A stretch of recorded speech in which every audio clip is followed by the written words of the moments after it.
Ang video na ito ay tuturuan ko kayo kung paano tayo mag-change ng password or nakalimutan natin yung password dito sa ating Cashalo loan application.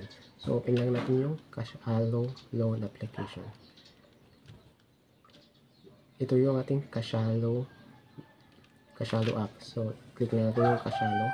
Dito ay maglalagin tayo kung mag-change tayo ng panibagong password or nakalimutan natin yung password. So ita-type natin yung number natin na naka-register sa Cashalo. Tapos dito click natin yung forgot password. Click natin yung forgot password. Dito naman ay ita-type natin ulit yung ating mobile number. So mag-reset tayo ng password. Reset password. So click natin yung next. Click next. Ngayon ay maghantay tayo ng verification code na isi-send sa Cashalo sa number natin. Ito yung code 5757141. Dito naman ay ilalagay natin yung UMAID ID natin, UMAID ID number. So ito yung UMAID ID number. So ilalagay natin yung UMAID ID number natin dito.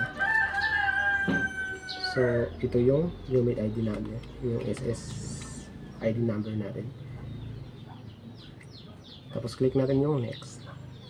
Dito ay mag-create na tayo ng panibagong password, set password. So ito na yung ating panibagong password natin. Okay, 8009.